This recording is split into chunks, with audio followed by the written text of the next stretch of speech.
De retour à Karlsruhe avec l'ouverture du score pour Hambourg. Regardez sur ce débordement de Janssen, le centre en retrait et Marcus Berg qui contrôle au point de pénalty avant de se jeter pour glisser le ballon hors de portée d'Orlishausen. Et voilà donc Hambourg qui mène 1-0 face à Karlsruhe. On prend l'antenne juste à l'instant, juste pour le but donc d'Hambourg qui avait fait, on va dire, le meilleur début de match contre les pensionnaires de deuxième division. Vous avez vu Aogo qui s'est jeté et Marcus Berg qui a contrôlé du pied gauche et qui s'est jeté parce qu'il avait vu le retour du défenseur dans son dos. Et voilà, premier but cette saison pour Marcus Berg. C'est bien normal parce que c'est le premier match pour Hambourg. Il base et ça passe devant le but. Pas trop de danger sur ce coup-là pour René Adler. On continue de faire circuler du côté de Karlsruhe. On maintient la pression sur cette défense hambourgeoise qui plie mais qui ne rompt pas depuis quelques minutes. Allez, Hakan Çalhanoğlu qui écarte. C'est bien joué là sur Danny Blum. Danny Blum à l'entrée de la surface. Le centre, il est tout seul et l'égalisation pour Karlsruhe qui n'aura pas attendu longtemps pour revenir dans cette rencontre. L'égalisation de Karlsruhe. Je vais pas m'avancer sur le buteur. Voilà, si c'est Koen van der Biesen qui était tout seul donc dans les 6 mètres d'Hambourg et qui est venu valider cette domination de Karlsruhe depuis l'ouverture du score de Marcus Berg. La superbe ouverture d'Hakan Çalhanoğlu et il a attendu un petit peu Danny Blum que ça s'éclaircisse là dans la surface de réparation. Il a parfaitement ajusté son centre et vous voyez Mancienne qui a été pris par le bon appel de Rowan Hennings au premier poteau et Aogo qui n'a pas suivi Koen van der Biesen et qui a eu donc tout le temps, l'attaquant de Karlsruhe, il a eu tout le temps d'ajuster sa tête plongeante pour venir égaliser à la demi-heure de jeu. Un but partout et un match qui tient toutes ses promesses et tout son suspense. 10 minutes là, c'est très très compliqué pour la formation de Thorsten Fink. Et c'est Denis Aogo qui le frappe. Oh, c'est bien tiré. La parade d'Orlishausen sur cette tête d'Heiko Westermann. Elle était parfaitement ajustée. Il était même dos au but, il me semble, à Westermann. Et il a simplement dévié ce ballon. Attention, parce que là, on est reparti avec Çalhanoğlu. Çalhanoğlu dans la surface de réparation. Pas de faute sur l'arbitre. Çalhanoğlu, penalty. Oh non, il n'y a pas penalty. Il n'y a pas penalty selon Monsieur Dankert là. Oh, il va faire sans doute parler cette situation de jeu. Et bon, on va revoir au ralenti, mais il me semble quand même qu'il y avait quelque chose parce que Çalhanoğlu avait réussi à éliminer le défenseur hambourgeois qui lui a ensuite fait un croc en jambe. Oh là là, et vous voyez la charnière centrale là de Karlsruhe, que ce soit Gordon ou Stoll qui viennent se ruer sur Monsieur Dankert là pour lui signifier qu'il y avait penalty. Là on voit c'est Stephen Haas qui est totalement en furie là. Non, c'est Hennings qui était totalement qui était énervé. Alors on revoit cette action litigieuse. C'est Skjelbred qui est... Non, Beister face à Çalhanoğlu. Ah oui, il y a faute. Ah, il y a penalty. Il y a eu contact. Après, c'est vrai que Çalhanoğlu, on a peut-être rajouté.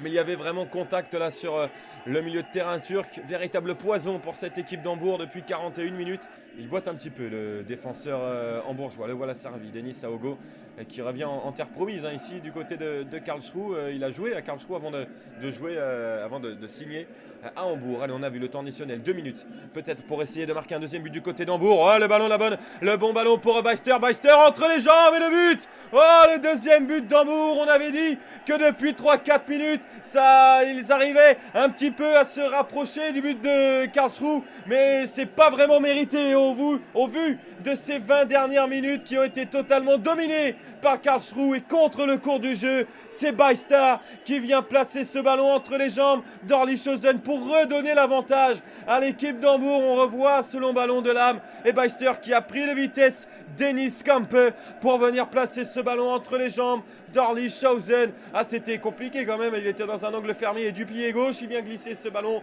au fond des filets de Karlsruhe et Hambourg juste avant la mi-temps, au tout début du temps additionnel, qui vient reprendre l'avantage sur la pelouse de Karlsruhe. 2-1 et ce but va peut-être faire parler parce qu'on se souvient que l'arbitre a peut-être oublié un penalty il y a de cela 5 minutes pour... On n'est pas serein, on n'a pas beaucoup de garanties dans le jeu. Du côté d'Hambourg, c'était un peu le manque aussi de cette équipe la saison dernière. Et là, ça se confirme un peu sur la pelouse de Karlsruhe, mais c'est pas tellement mieux de l'autre côté non plus. Attention avec Bergson qui a vu Marcel Janssen sur son pied gauche, peut-être pour le 3-1. C'est sur le poteau. Et oh, le ballon qui frôle le poteau ensuite. Il était revenu dans sa course, Philippe Klingman et Marcus Berg désabusé devant le but de Karlsruhe. Il s'en est fallu de quelques centimètres, de quelques millimètres pour qu'Hambourg ne puisse reprendre le large dans cette rencontre. Regardez la frappe croisée de Janssen, elle était bien ajustée. Et ensuite Marcus Berg et Westermann qui sont à deux doigts de reprendre ce ballon, mais ils sont un peu pris par leur élan. Et ensuite c'est Klingman qui est arrivé à grande vitesse. Attention à ce corner, ça passe à côté, cette tête de Jeff Brouma. Mais on a eu peur du côté de Karlsruhe.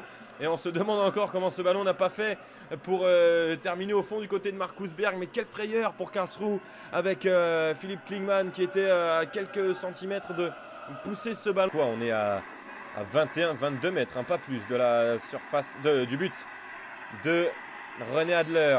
Blum est autour du ballon, Soriano le nouvel entrant, et là aussi Kalanoglou, Blum par-dessus, c'est au fond. Oh, il est resté totalement scotché, René Adler, il n'a pas vu le départ de ce ballon, et c'est Blum qui marque cette égalisation, 2 buts partout, et Karlsruhe donc qui revient dans la rencontre une nouvelle fois. C'est pas Blum, c'est Selçuk Alibaz qui marque cette égalisation. René Adler qui n'en croit pas ses yeux.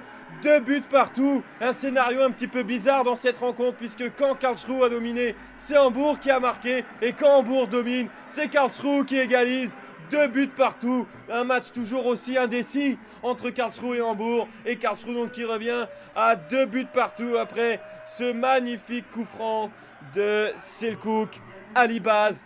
2 buts partout donc, 58e minute.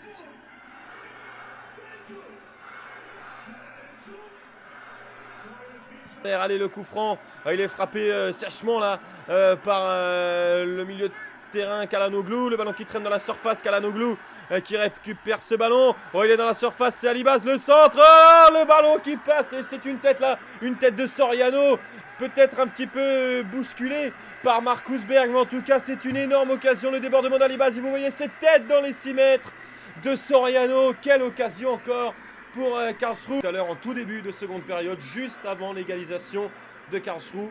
Une égalisation qui est venue des pieds d'Alibaz et surtout du pied gauche d'Alibaz.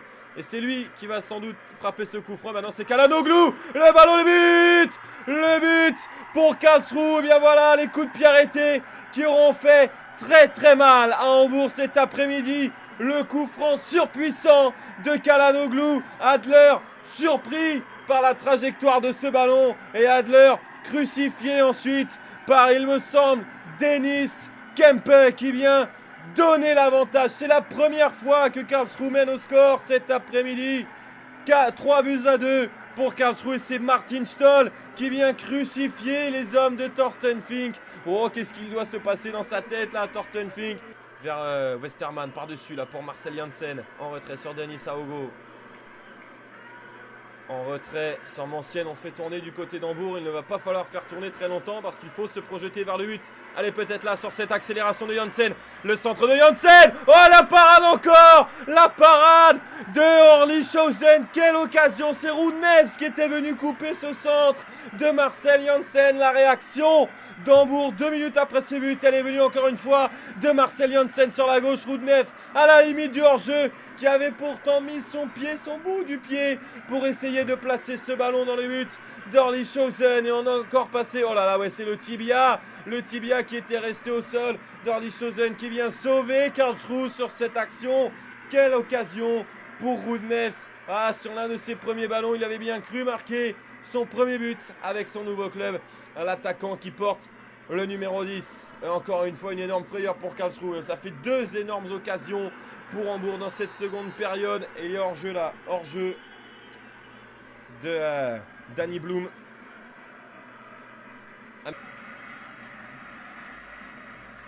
Klingman. Encore une fois. Et en jouant dans un petit périmètre, Klingman pour Soriano. Soriano, le 4e but. Le 4e but, et bien voilà, ils auraient été beaucoup plus dangereux et beaucoup plus entreprenants que les Hambourgeois cet après-midi. Et c'est tout logiquement que Karlsruhe vient ajouter un 4e but au pauvre René Adler, totalement lâché par sa défense. Et sur cette combinaison côté droit, c'est Soriano qui est entré en jeu tout à l'heure. Elias Soriano qui vient valider l'exploit de Karlsruhe. 4 buts à 2, René Adler n'en revient pas, peut-être le début d'une saison galère pour Hambourg. En tout cas, Karlsruhe fait l'exploit et va sans doute sortir Hambourg dès le premier tour de cette Coupe d'Allemagne.